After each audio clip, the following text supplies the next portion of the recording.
Back, I'm Pete, and this is the Custom Car Channel. I got a 2005 Suburban 5.3. The customer complaint is he feels the charging system is just not keeping up when it's at idling with everything on. Like coming to a stop, feels like maybe it's gonna die. So he just stopped over. I just figured we'd do some quick checks. I left my amp clamp at work, so we can do a voltage drop on the alternator wire. All right, let's check it out. So I think the first thing we'll do is we'll check this battery. It's from 7 of 22, so it's not that old. Should be good, but it is a Fleet Farm battery. So first we can check the voltage on it.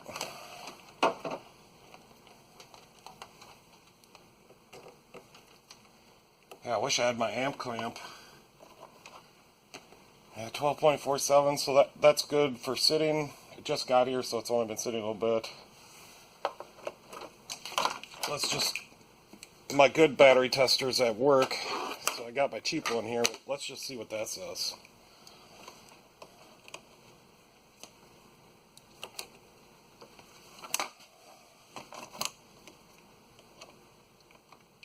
So it's an 800 cold cranking amp.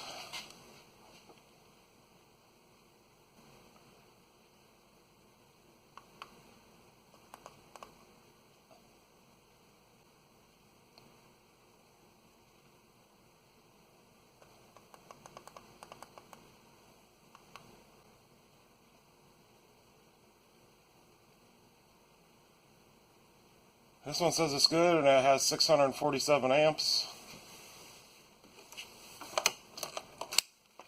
Alright, let's start it up and see what happens.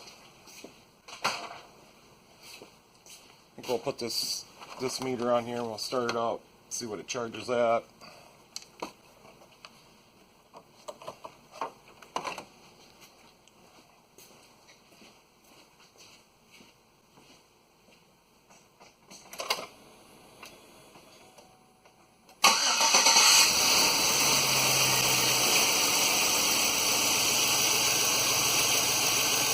So it's charging at 14.5. That's good. Let me go see if I turn on all the electrical loads what it drops to.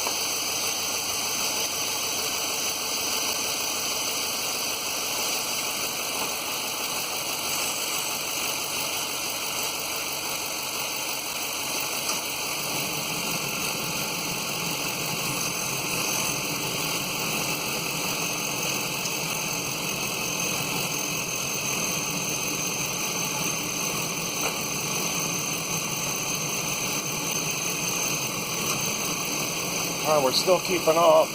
14.48.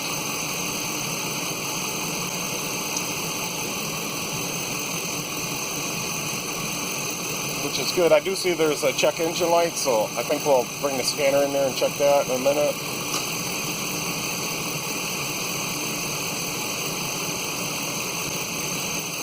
Let's check the voltage drop across this alternator wire. So this is a 160 amp alternator.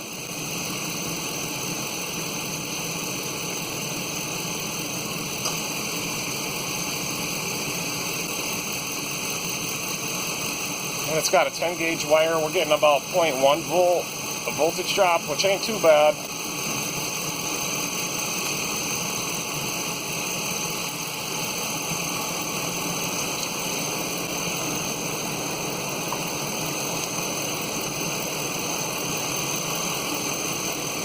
It's jumped up to 14.6 now. I don't see any problems there. Air conditioning's kicking on.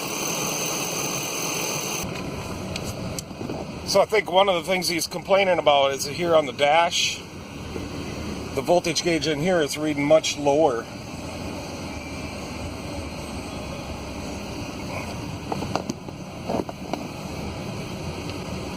So I'm gonna get the scanner fired up here and see if we got voltage on the scanner. So I did bring my meter up here so I could see it on the outside of the windshield. We're reading 14.57 out there, and in here, I'm not sure what that mark is, but it's between 9 and 14, and then one little mark higher.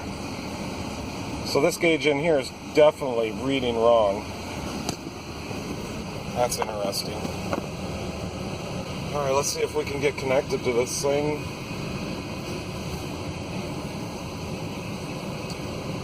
Not sure which one to pick. I don't think it matters. But we got the disc brakes. Let's do a smart detection.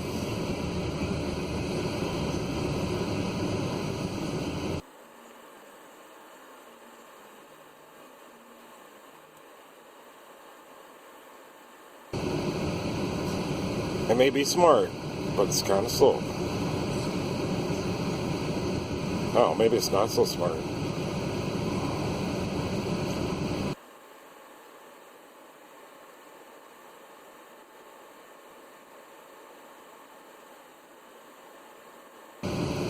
And we got some codes.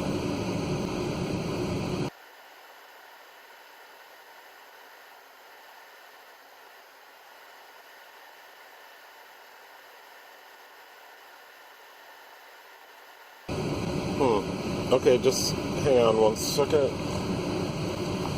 So I think they're now calling the ECM as the powertrain power system. So we got a couple fuel trims, fuel composition sensor,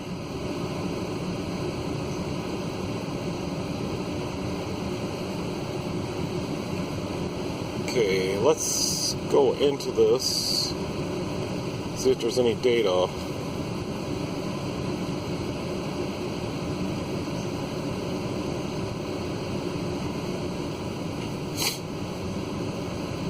Fuel trim data, maybe?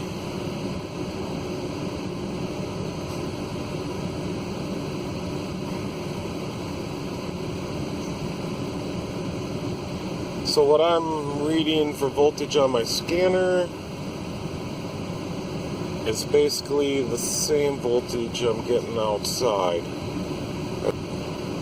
So I'm not seeing much here that is what I want to see. Fuel trims are in the minus, which means we're subtracting fuel. So she's running rich a little bit.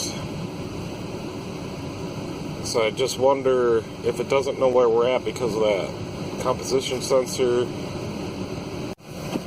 Okay, I got back into the scanner and I did find our alcohol contents reading 38.147. That's probably because the composition sensor is not reading at all. So that's not good. We're going to see if we can reset that though. The other thing I wanted to look for was coolant temp.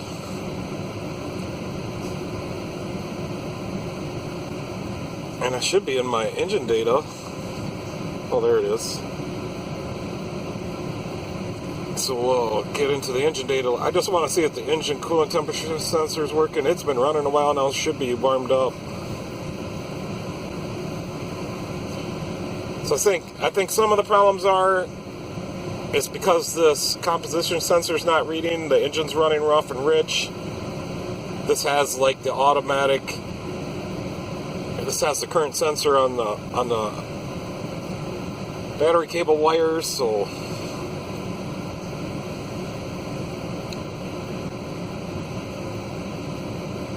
we're reading 165 degrees. So the thermostat is bad too. So I think we got a coolant temperature sensor bad, or the thermostat, and we got the alcohol composition sensor is not reading for some reason. Let's go see if this reset. I can't find a reset for it. It did not.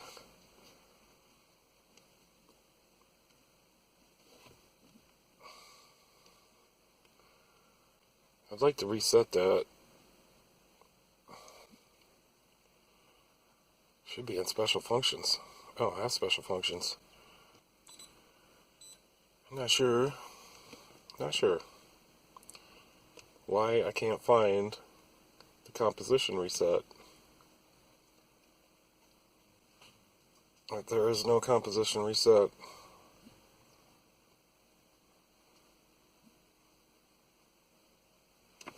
Okay. Underneath, take a look at, see if we can find that sensor. Guess this thing had some brake work done, and sometime after that is when the light came on. I think it's up there somewhere by the transfer case. I found a problem.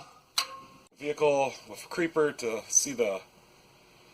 find the fuel composition sensor. So when I was under there, I did find some wires that were rubbing.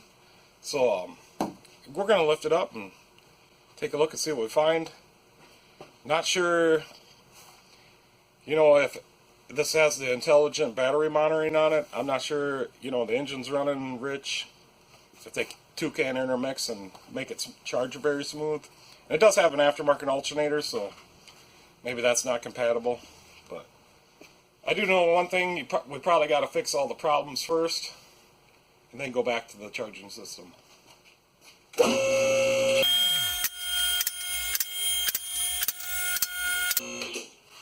just want to stop there for a second. I might have found another problem. Kind of looks like these wires here.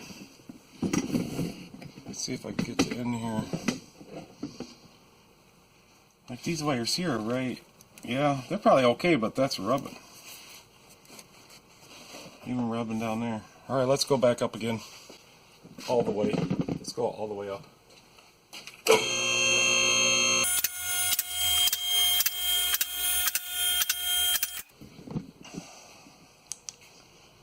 Alright. So right over here, I found some wires rubbing. So right here, yep, they have rubbed through bare wires onto the drive shaft. Pretty sure you guys can see that now. Whatever, if you can't, I can. Alright, so there's that. And right here is the fuel composition sensor. And them are the fuel composition sensor wires. Yep, they're completely rubbed through and shorting out. And they left the little lock tab out. Let's just take a look around. So the customer also stated that his ECM fuse was blowing out. Maybe that's why. For some reason I'm checking the brakes, I don't know why.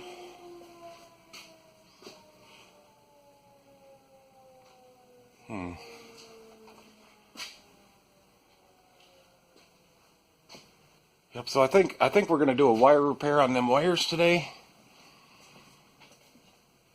Maybe we can get the fuel composition reading again, and maybe the light will go off. We'll reset the fuel trims. Inspection cover's missing.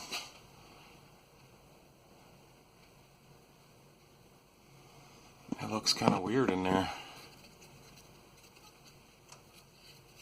It's not loose.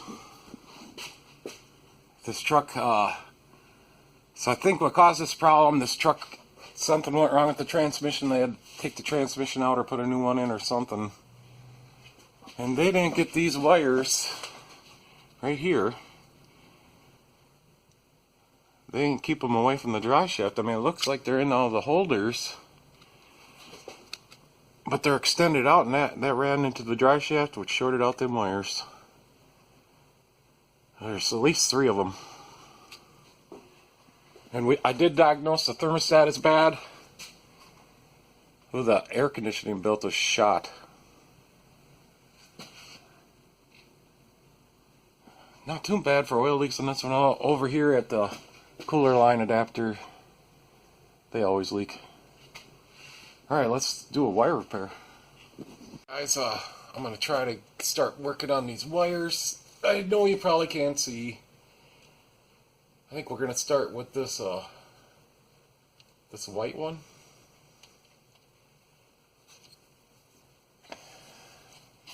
So I'm going to cut out, I think we got enough just so we can put in some heat shrink connectors.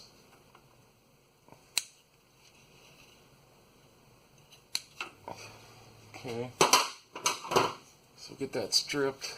Not a lot of room to work in here. Be more if I pulled out the dry shaft, but I don't want to. Okay, I think we're gonna put it on this easy part first. Right here.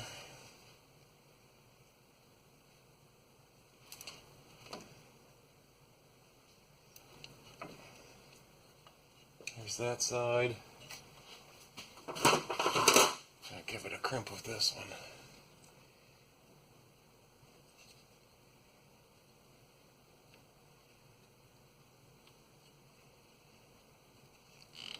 There we go.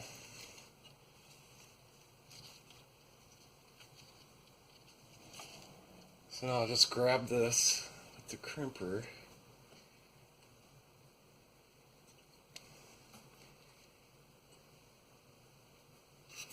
And then I'll get my other hand up here, stick this in there. It's just not enough room. Alright, there it's in there. Give her a crimp. And then I think we'll heat shrink these all at one time. Alright, let's go for the next one as a brown wire.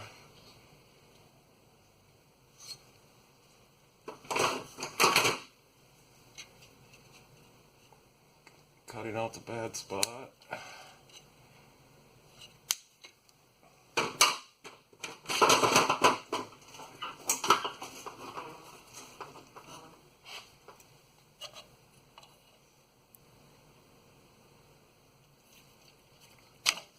Strip her back.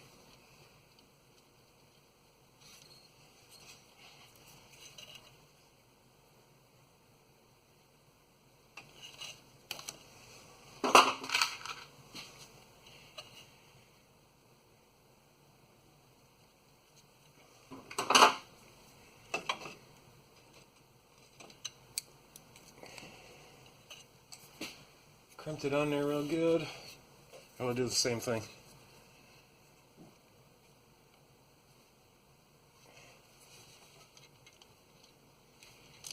I see, there's just not enough room. I think I'm going to get a needle nose.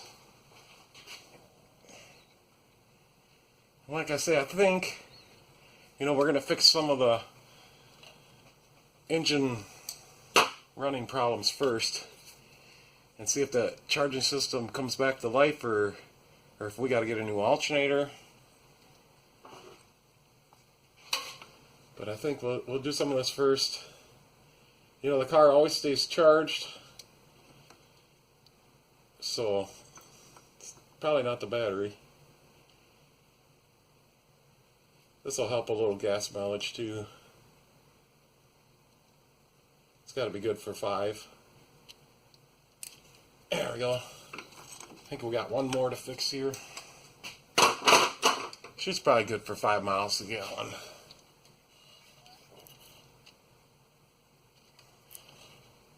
I know there was one more. Okay, this white one here. It's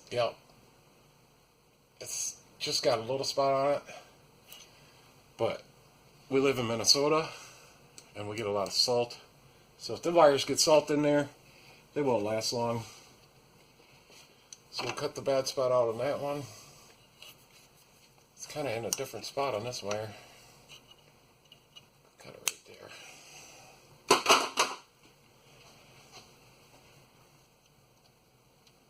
That different spot is harder to get to.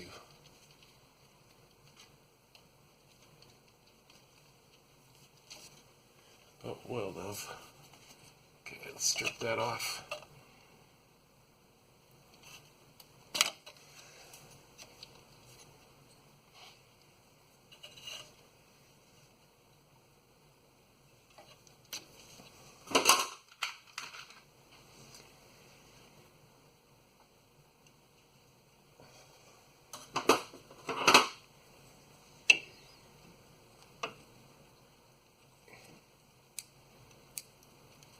That side's crimped. Do the same thing. I probably should have pulled the dry shaft, but we're getting it.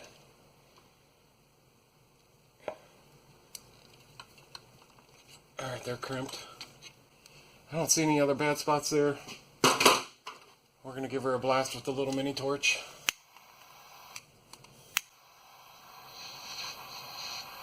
Then we'll tape them up real good, put them back in the loom. Then we're going to zip tie them out of the way.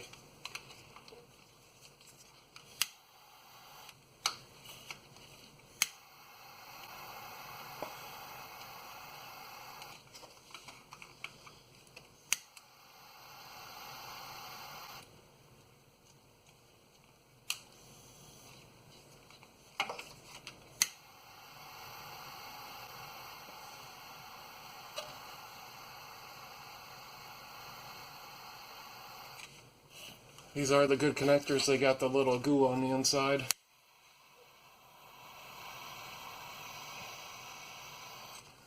I'd have got that one a little too hot.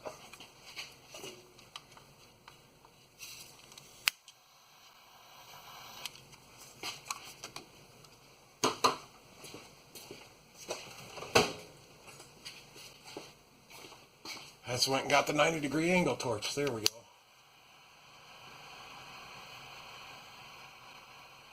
Get on the top side.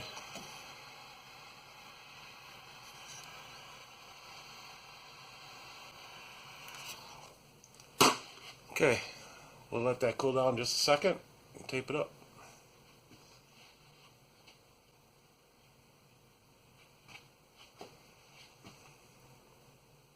I did notice another problem with this truck is that it's in park, and I checked to make sure it is in park. I don't know what's going on, but I can turn the dry shaft. Maybe it's something with the transfer case. I don't know. It must be. I didn't mess with the transfer case. So when we get it back down, we'll make sure it's in park or if there is a problem. Alright, let's tape them back up.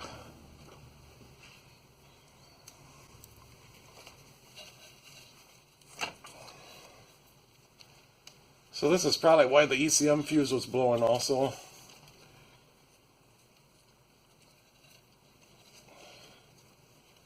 I got one more problem. I just borrowed out the scan tool and it's not here right now.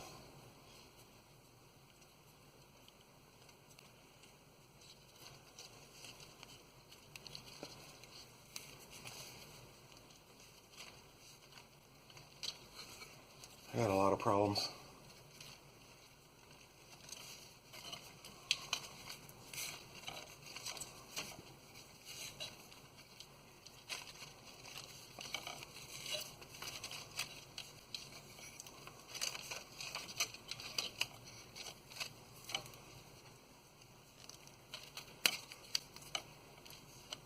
Alright, got that taped up.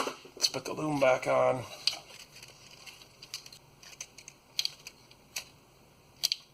It's being a little difficult.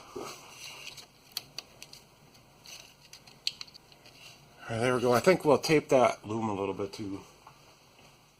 I just feel better if we did that.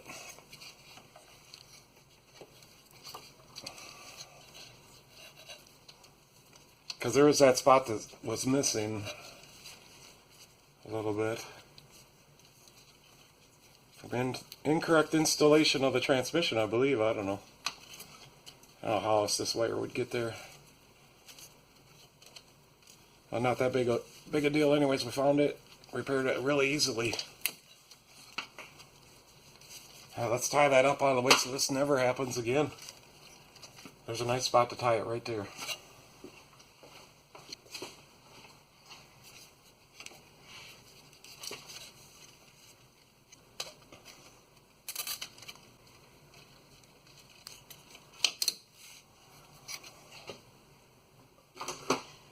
There we go.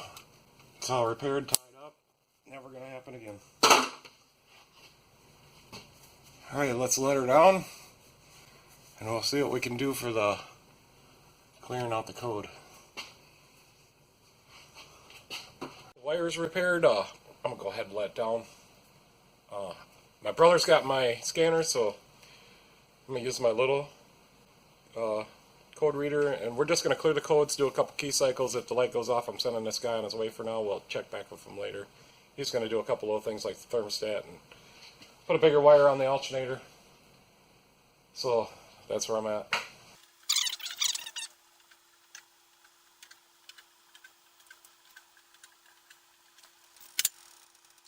Alright, so I'm gonna hook up my little code reader, and I'm gonna get that this one works with my phone. Sometimes it takes a minute to get it going.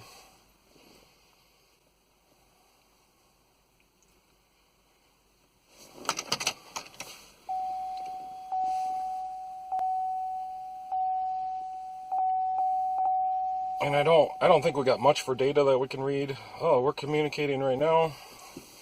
I just use the torque app. So let's kind of unfamiliar with how to use this. I think we got to go to fault codes. Show logged faults. Let's try that.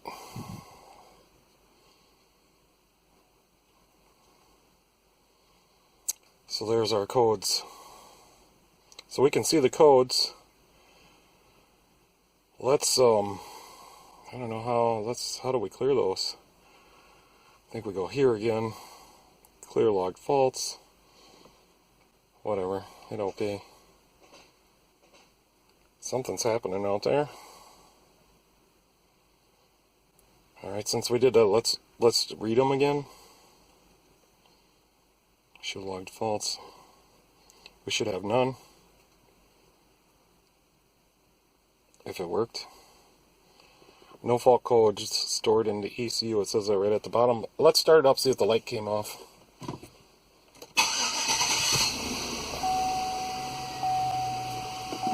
Okay, our service engine light is off. And it says service tire monitor. We have no RPM. I don't know if it was doing that before. Maybe a bang on it. I don't know, that's probably not good. Do we have any RPM in here? Yeah, so we are reading RPM in here. It's idling at 625 RPM. You guys probably can't see that. That's kind of cool. I can do all this on my phone. Okay. Let's do a couple key cycles. That's still good. I don't know how long it'll take for... I didn't see a reset for the alcohol content on this one. A lot of the trucks, vehicles, that you can reset that because they get out of whack. Alright, I'm going to call this one good because I borrowed out my scanner. There's nothing else I can do for today. Let's do one more key cycle.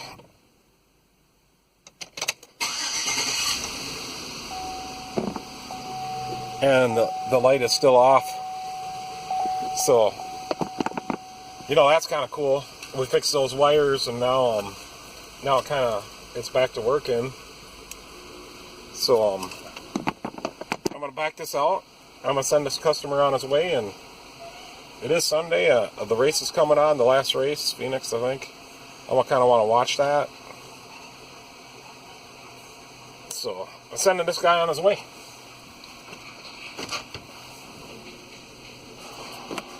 After we get this thing out of here, this is a big Suburban. It's too big for my garage. But, you know, these people need help getting their cars going.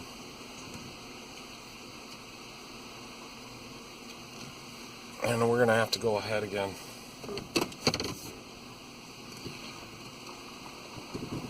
I think now we can make it.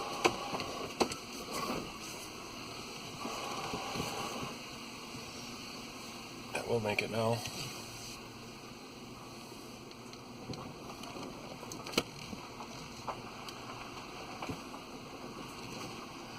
Like I said, he's going to put his own thermostat in. He's going to put a bigger wire on that alternator. 10 gauge for 160 amp alternator. That's, to me, that's not enough. All right. Thanks for watching. Kind of cool little repair today. I think we did a good repair. We couldn't really finish up at the end. Brother's got my scanner. Came and got it. He's got to do an automated ABS bleed on his truck when he's fixing. So, all right. Thanks for watching. I'll see you guys next time.